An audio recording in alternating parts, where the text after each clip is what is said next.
Mduduzi ngokashabangu ngithi welcome kwikota to media. Imedia la siphethe khona indaba zezulu. Imedia yezulu lokuphela, indaba esiyiphethe nje esithinta umuntu kanye noNkulunkulu. Isikora 2 uyabuya amasinyane, washo naye wathi uyabuya amasinyane. So nje kuyaphuthunywa, kuyasheshwa ama messages engathi umuntu angathi maya wathola awabambisise ngoba isikhathi sifishane ende ngempela futhi yabuya amasinyane. Namhlanje ke indaba esiyiphethe ila kuMark chapter 16. Ake siqale nje khona la ku verse 14 15. La khona ifundeka khona kanjena nje ithi kuMark chapter 16. Later he appeared to the 11 as they sat at the table, and he rebuked their unbelief and hardness of heart, because they did not believe those who had seen him after he had risen. 15. And he said to them, "Go into all the world and preach the gospel to every creature." 16. He who believes and is baptized will be saved, but he who does not believe will be condemned. Ke ngime nje lapho ngikhulumile nje uma ngakubheka ama video a previous ngingakhuluma kakhulu ngoJesu evela kubo be11 behleli becashile, ngoba mayevela lana babecashile bethukile ngento ebisanda kwenzeka ukuthi nabo kungenzeka babulawe ngoba nangu noJesu ebikade ebulewe. Nangu uyavela ke kubona ke yaba rebuker. Ngikhulumile nje ngakho kulama video adlule mangakubhekisise kahle, uyaba rebuker ngokungakholwa kwabo kwalaba bese beqhamukile. uMaria Magdalene waqhamuka wathi ngimbonile uvukile, nababili ababesendleleni eMaus nabo bambona, nabo baqhamuka bathi uvukile, but they didn't believe. Waba rebuker ke ngokungakholwa kwabo. And then nakho ke manje esebashiya nemessage ke kahle ubaphi message angathi bashiya nemessage. Nakho ke manje esebaphi message ithi, and he said to them, "Go into all the world and preach the gospel." Hambani niyezweni lonke nishumayele ivangeli, nishumayele gospel. Hambani niyezweni lonke. Base bethunywa manje ukuthi mabaye kwizwe lonke, kumhlaba wonke, bangapheleli lapha de becashe khona kuphela, bangapheleli futhi kwi hometown yabo, kodwa manje badlulele kwizwe lonke. Hambani niye kwizwe lonke nishumayele ivangeli. Kahle kahle abakaNkulunkulu abathunywe nguye bayazi futhi nabo ukuthi umsebenzi wabo ukushumayela igospel, umsebenzi wabo ukushumayela ivangeli. Igospel ke those are good news. Igospel nje ya good news, indaba ezimnandi ngoJesu Kristu, indaba ezimnandi ngombuso kaNkulunkulu. Igospel is the word of God. Nje umuntu oshumayela ivangeli uhlele ezwini, because this is the word of God, izwi leli ende elika uNkulunkulu. Igospel is God himself, ngoba uNkulunkulu simbona la ezwini, akukho lapho esiphinde simbone khona, ngoba ngeke simazi, ngeke simbone until leso sikhathi leso uyena owaziyo ngaleso sikhathi leso, but likhuluma ngokubona uJesu ngaleso sikhathi. Kodwa ke this is the word of God, izwi leli likaNkulunkulu, and the gospel is the revelation of God, isambulo sikaNkulunkulu. Kula ufika uthole khona imfihlakalo, izinto uNkulunkulu azibekile ezwini lakhe, but manje azambula kulaba abathumileyo, okanye azambula kulaba athanda ukuthi lezi imfihlakalo zambuleke kubona, laba banomoya kaNkulunkulu. Uthi ke hambani nezweni lonke nishumayele ivangeli, nishumayele this gospel. This gospel izwi likaNkulunkulu, indaba ezimnandi, umbuso kaNkulunkulu about Jesus Christ. Hambani nezweni lonke nishumayele ivangeli. Bese lithi ke imaliqhubeka to every creature, kukho konke okudaliweyo.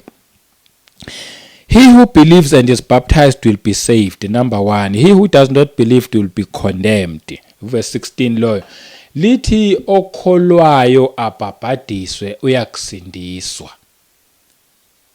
Okholwayo abhaphathizwe uyakusindiswa. Imessage ke lena iyashunyayelwa, but ayisashunyayelwa kakhulu than before. Isishunyayelwa nje this message kancane than before. Kaningi le message ungathi ishunyayelwa once, emveni kwalokho abantu ababebesangena kule ndaba leyo ukuthi Okholwayo Abhaphathizwe UyakuSindiswa. Maybe it is because aba understand the meaning behind ukusindiswa, the meaning behind being saved. Maybe it's because aba understand. Uma ungakubhekisise kahle nabavula lencwadi kaningi baye bahlale kulawa amazwi lawa athi, and these signs will follow those who believe. In my name they will cast out demons, they will speak with new tongues, they will take up serpents, and if they drink anything deadly, it will by no means hurt them. They will lay hands on the sick and they will recover. Indaba lezi ezimnandi ngendlela esimangaliso to those who will believe. That's why abantu abaningi baye bagijimele kulezi indaba, because vele indaba ezimnandi ukuthi ama-sign ayolandela laba abakholwayo egameni lika Jesu Kristu, bayobeka izandla kwabagulayo baphile. And lezi indaba ngempela futhi ezimnandi, but khona indaba ezimnandi ukudlula lezi, ngoba lezi ezala emhlabeni ukuthi these signs will follow those who believe. La emhlabeni khona abanamadimoni bayobeka izandla baphile. So khuluma ngelimi ezintsha, uma kuphuza poison ngeke ukuzukwenze lutho. Yabo nje indaba zonke lezi ezimnandi ngendlela esimangaliso, but khona okudiphu kunalezi indaba. Abaningi baye bahlale kulezi indaba lezi, nyazi bahlaliswa ukuthi vele zimnandi, but ezisikhashana zithi zimnandi zikanje, zipowerful zikanje, ngoba zikupha ukuthi uma umuntu oyikholwa lika Jesu Kristu wazi ukuthi ama privilege akho and futhi yilawa, and futhi na ama sign ayokulandela as a sign yokuthi ngempela you do believe in Jesus Christ. Laba bayokholwa Abhaphathizwe bayokulandelwa elama signs. But khona into enganakwa kakhulu etholakala la ku verse 16. Ku verse 16 lithi, he who believes he and is baptized will be saved. Okholwayo Abhaphathizwe UyakuSindiswa. Lawa wona mazwi are even more powerful than lawa athi, and these signs will follow those who believe. Why I'm saying lawa mazwi are powerful? Because Okholwayo Abhaphathizwe UyakuSindiswa. Ayikho into enkulu njengokusindiswa. Angazi ukuthi abantu baye bakunotice lokho, especially believers. Ayikho into enkulu edlula ukusindiswa. Ukusindiswa, it is so powerful ukudlula lama signs lawa ayolandela abakholwayo. Cause lama signs lawa okwala emhlabeni ngale sesiphila kwingona phakade, sesinoNkulunkulu embusweni wakhe. Iyobe ingasekho le ndaba leyo ukuthi kuyobe kukhona abagulayo, iyobe ingasekho le ndaba ukuthi kuyobe kukhishwa amadimoni. So ukusindiswa kuqala la emhlabeni, and ukusindiswa kuyadlula emhlabeni kuze kuye nangale kuyingona phakade sesiphila noNkulunkulu. Ukusindiswa khona kuhamba a long way. Ama signs wona ahamba indlela yala emhlabeni ukuthi these signs will follow those who believe la emhlabeni, but bese kuyaphela ngoba ngale sesinoNkulunkulu akekho yobe namadimoni. Kodwa manje abayosindiswa kuqala la emhlabeni and kuyadlula. Lamazwi lawa athi abayokholwa Abhaphathizwe bayakusindiswa are very powerful uma ngabe ungake uthathe a closer look at these words, ngoba lamazwi lawa akhuluma ngokusindiswa. Ukhumbule okokuqala bekade thina sifanele ukulahlwa, bekade thina sifanele ukuyobhubha ngenxa yesono esangena ngoyedwa sehlela kuyo yonke igeneration kaAdam. Then besifanele ukuthi nje silahlwe sibhubhe ngoba sonke sitholakala sibabi. NeBhayibheli liyasho lithi akekho ngenasi isono, sonke sitholakala sinesono, akekho ngcono. Kwamina ungizwa ngikhuluma kangaka nje ungaze uzocabange wena ukuthi mhlambe mina I'm even much better. I'm not even better, ngiyafana nawo wonke umuntu, ngifana nawe lapha ekhaya umamele whatever lapho khona, ngifana nanoma ngabe nomuntu. The only different ukuthi mina ngakholwa, ngabhaphathizwa, ngathola lokusindiswa. Ilokho nje okusenza sihluke.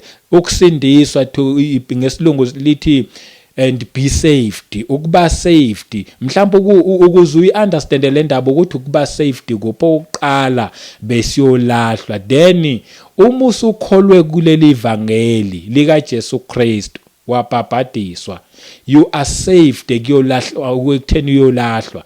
Akusayi wena ukuyolahlwa wena, ngoba wena uye wakholwa kuleli ivangeli lika Jesu Kristu. Awusayi ukuyolahlwa. Ukuyolahlwa ke kukhulu kusho into embi, ngoba lithi izwi mangabe ulifunda nje iBhayibheli likhuluma ngokukhala nokugedla kwamazinyo.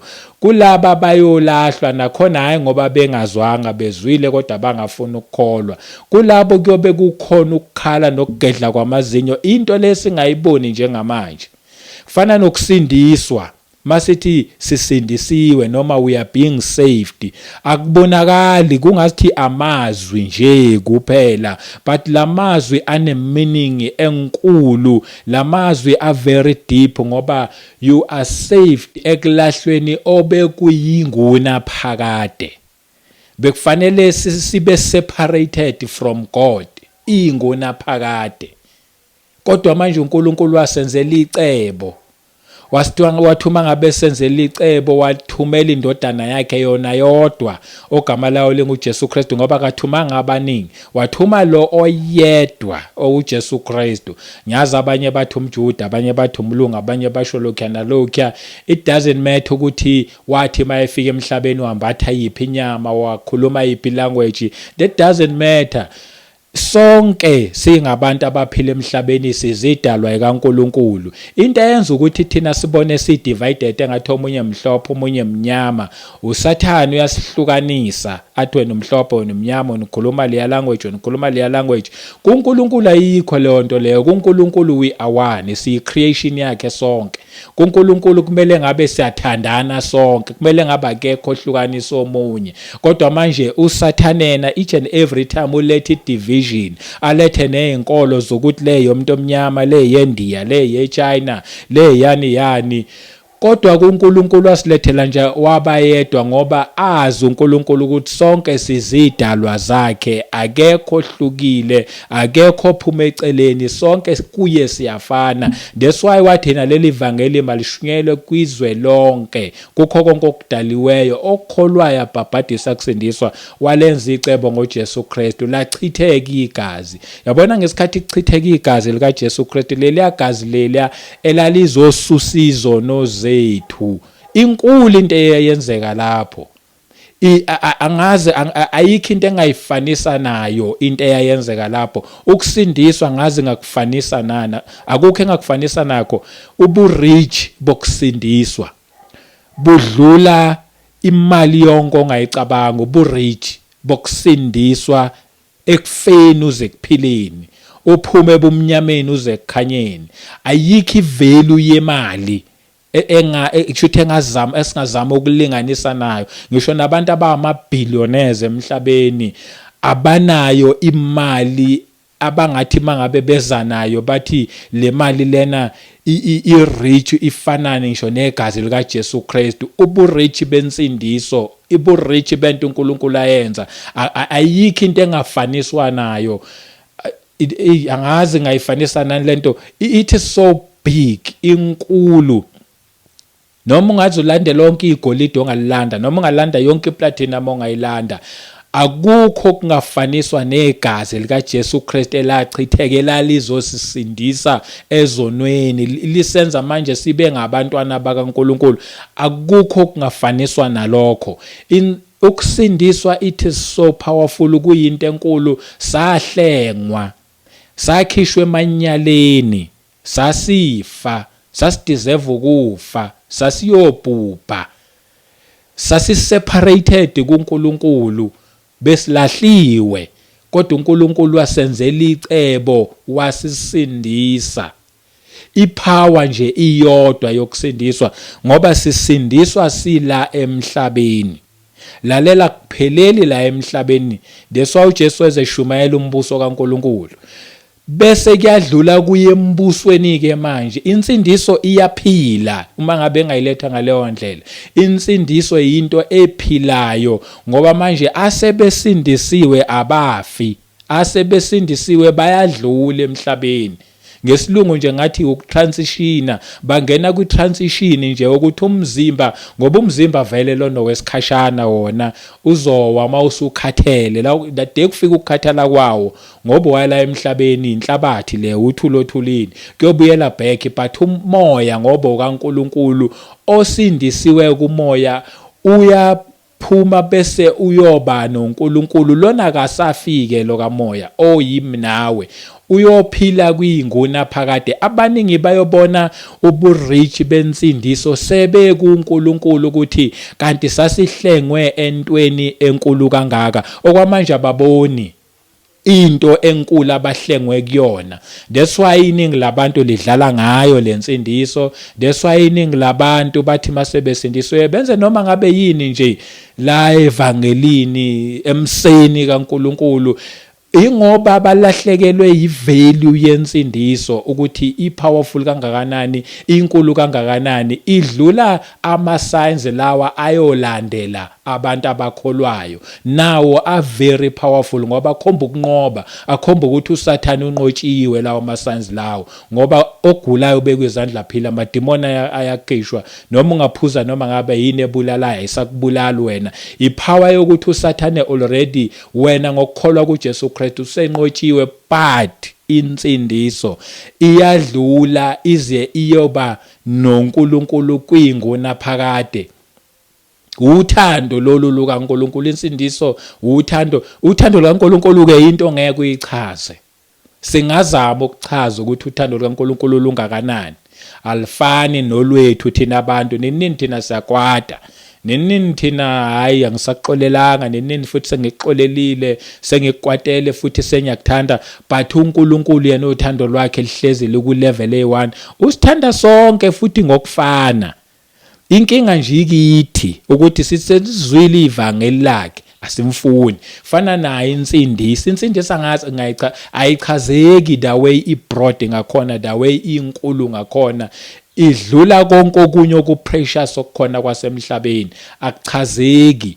And insindiso ithululelwe kuwo wonke umuntu wasemhlabeni. That's why kuthiwa malihambe leli ivangeli lishunyayelwe kukho konke okudaliwe. Okholwayo abhaphathizwe UyakuSindiswa, ingoba le nsindiso ithululelwe kuwo wonke umuntu wasemhlabeni ngokulinganayo futhi, hayi ukuthi omunye unikeza insindiso kakhulu omunye unika insindiso kancane. Inkinga yabantu hayi ukuthi abanikezwa ngensindiso, inkinga yabantu ukuthi ba-rejecta insindiso abayinikeziwe, ba-rejecta umusa abawunikeziwe, ba-rejecta ifavor uNkulunkulu abenzele yona, ba-rejecta angazi ngathini judgment. uNkulunkulu bakhipha kwi-judgment, uthozane ekuphileni, bona ba-reject ukuphila, bathi thina singamane siye kwi-judgment, singamane siyobhubha, because ababona ivalue yensindiso ukuthi ukusindiswa ku-powerful kangakanani. Lamazwi lawa athi Okholwayo Abhaphathizwe UyakuSindiswa are very powerful, into yenguna phakade. So bese sinoNkulunkulu kuyinguna phakade, sesibuka ukuthi kanti sasaveka kuphi ngaleso sikhathi leso. Abanye bayobe bejabula bethi yazi ngangivumile, but manje sengi-understanda even more. Kuyobe kuyi-celebration eyisimangalisa, abantu sebebonwa amandla lensindiso ukuthi makhulu kangakanani. Igazi likaJesu Kristu ukuthi lathi malichitheka lalethi insindiso epowerful kangakanani. Abangafunanga lensindiso maye kubona, ngoba lithi iBhayibheli abangakholwa bayokulahlwa, and bayolahlwa benikeziwe, benzeliwe ifavor nabo, kodwa ngoba bengafunanga ukukholwa. Ngizama ukuchaza this part yokusindiswa ukuthi Okholwayo Abhaphathizwe UyakuSindiswa inkulu ayichazeki, but ngiyazama ukuthi ngiletha amazwi athile angathaletha ubukhulu balensindiso. Ngizothi mina uma ngabe kuukuthi awakakholwa kuJesu Kristu, don't waste your time, ungazibambezeli. Ngithi mina isikhathi asikho, gama lale channel ikota2, ingoba uyabuya masinyane, isikhathi asikho.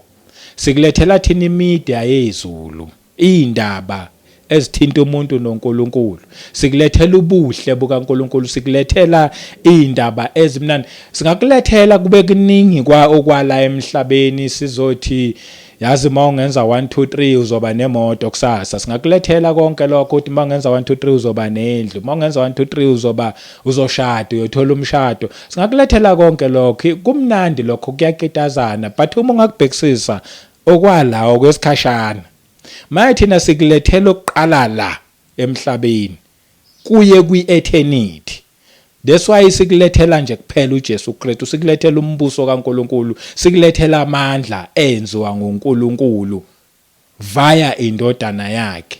Ongafuni ukukholwa kuJesu Kristu uyobe ibambezele yena, angeke athi akazwanga, angeke athi imessage ayifikanga, imessage yona iyahamba igcwala kumhlaba wonke, nakuye loyo reject yobe reject ezwile and uyoyisola ngaleso sikhathi ngoba uyobe rejecte umusa omkhulu kaNkulunkulu, uyobe rejecte angazi ingachaza ngethi ubukhulu obungakanani, ubuhle, uyobe reject ukuphila, uyobe reject ukukhanya. Hey, abantu bayisola ngaleso sikhathi, but uNkulunkulu emuhla limbusise. Asiphinde sihlangane futhi kwivideo elandelayo siyiqhubha nje le ndaba ngomusa kaNkulunkulu. Anibusise nonke, amen.